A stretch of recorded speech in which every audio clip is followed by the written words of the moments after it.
колку за проектите кои се реализираат и парите на граѓаните кои се трошат, општините треба да бидат транспарентни и отчетни. Тема на која што разговараме со гостите, едниот од нив во студиото 5 на Македонската телевизија, едниот на Скайп, градоначалникот на општина Кисела Вода и председател на ЗЕЛС, господин Торца Ѓорѓевски, го имаме тука. Добро утро. Добро утро, благодарам на вашата покана и поздрав до вашите гледачи. Градоначалникот на Валандово Пиро Костадинов не очекува на Скайп подготвен. Добро утро, господине Костадинов, и благодарам за просторот да гостувате и вие во утринската програма.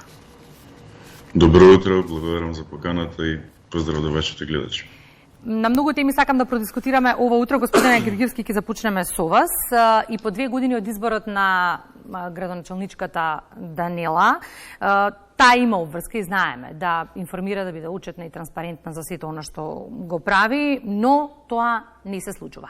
Дали во ЗЕЛС како единствена национална платформа која што ги обединува сите општини, се говори на оваа тема, какви обврски имаат градоначалниците и локалните самоуправи?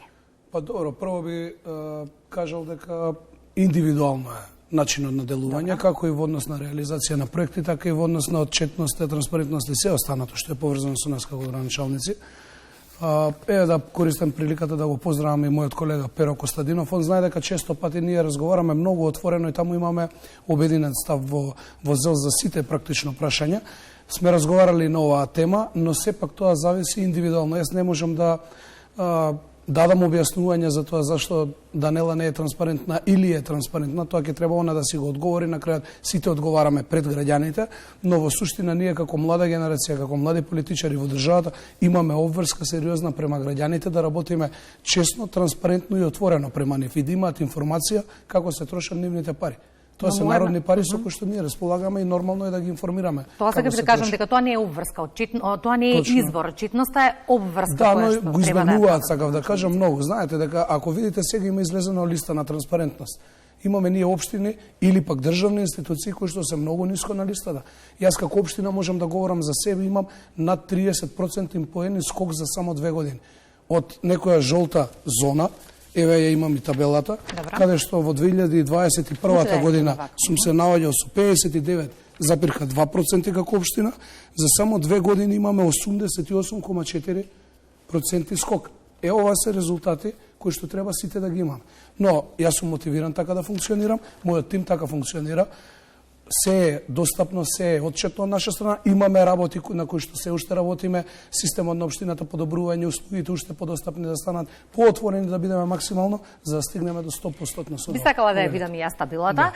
Господине Ѓорѓевски, кога станува збор за проектите, ова се пари кои што издвојуваат граѓаните од својот џеб за да може локалните самоуправи да реализираат проекти. И тие мора да знаат како нивните пари се трошат.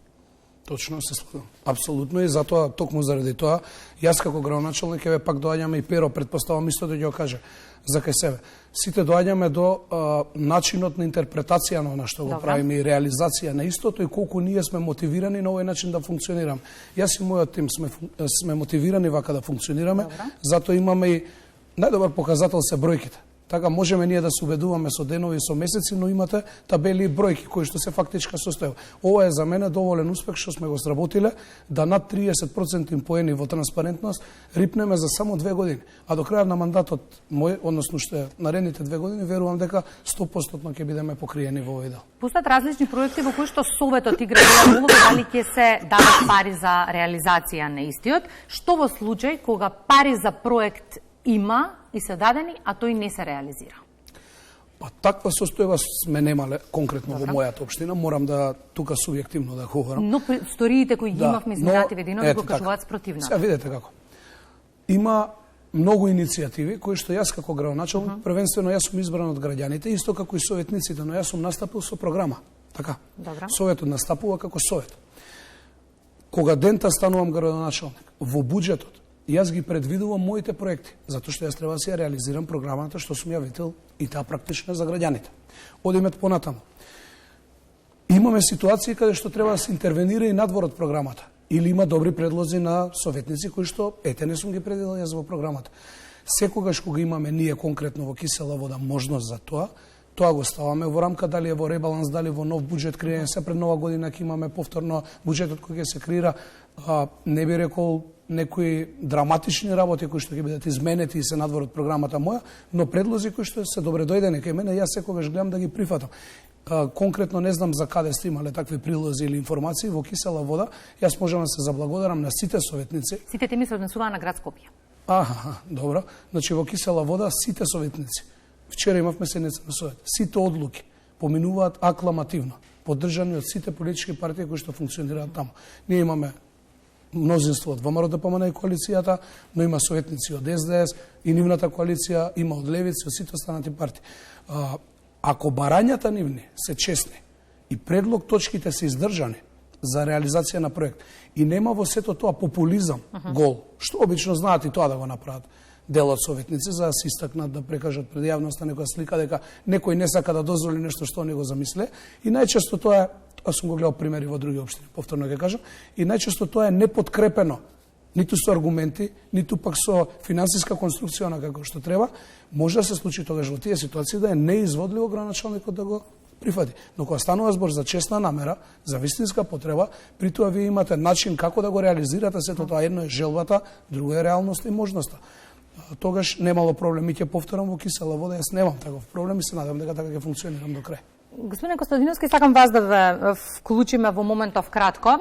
Агенцијата за слободен пристап до информации пред известно време ве посети како општина која што е лидер во транспарентноста. Оно што мене ме интересира е што направивте вие како градоначалник и што направи општината за да дојдете на врвот на оваа листа? Како што рече мојот колега, апсолутно најдобар показател за сите овие работи се бројките.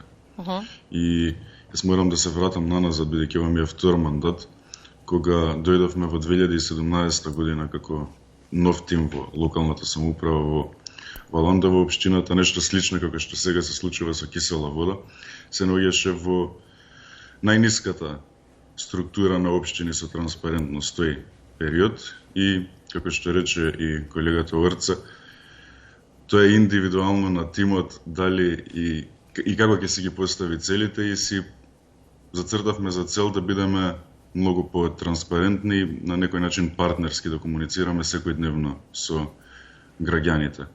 Така да ние веќе во 2020 година бевме на врвот на сите мерења кои што ги прават релевантните институции и организации во државата и веќе неколку години го следиме го имаме тој континуитет. Сега вашето прашање е што направивме. Многу јасни се критериумите на кој начин општината треба да комуницира со граѓаните и отчетно и транспарентно да ги брифира граѓаните, а исто така и да ги бара информациите од граѓаните за да се креираат и политики и да се носат одредени одлуки. Има неколку параметри кои што се многу значајни, тоа е и интегритетот, и свесноста, и комуникацијата со општината и пристапноста на информациите, така да мене ми е драго што во сите тие критериуми и во сите мерења кои што се направени по тие основи, општина Валандово е на врвот. Споминавте два сегменти од транспарентноста. Едната, вие редовно да ги информирате граѓаните за сите активности и како се трошат граѓанските пари, од друга страна да бидете отворени и достапни за се што граѓаните сакаат да дознаат како информација. Што најмногу ги интересира? Зашто најмногу граѓаните ви бараат информација?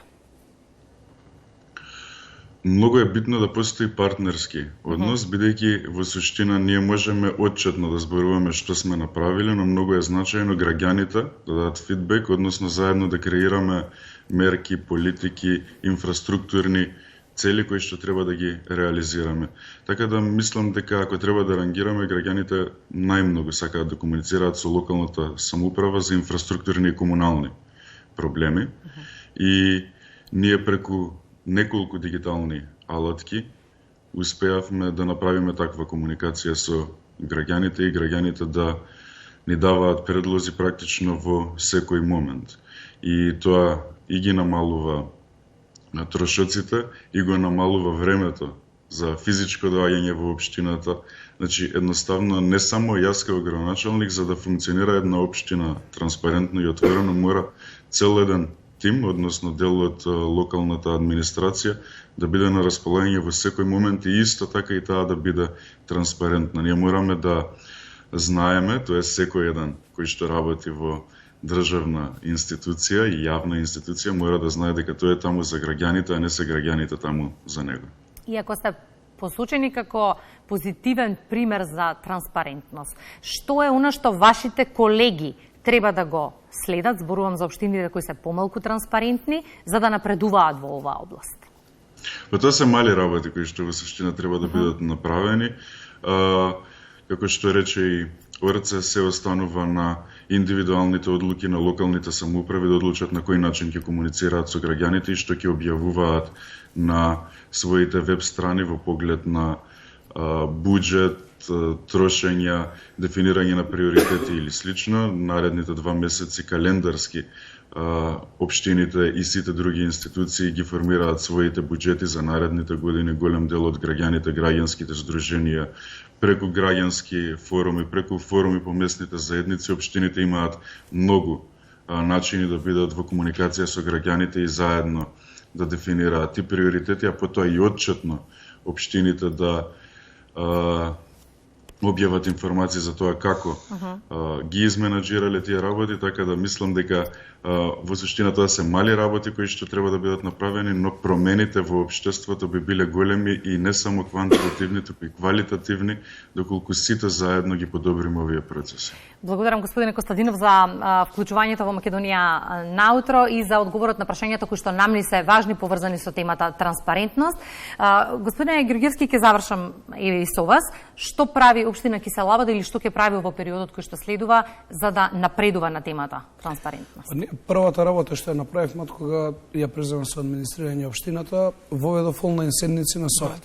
Тоа е нешто што недостасува граѓаните да имаат можност секогаш да бидат присутни, условно кажано, на седниците на совет. Подосна, во урбанизмот многу внимание обрнавме во дигитализација. Ако во минатото, по денови, по месеци, по години, и одлучуваше човечкиот фактор, за да извади тебе најпроста работа, извод од детален урбанистички план.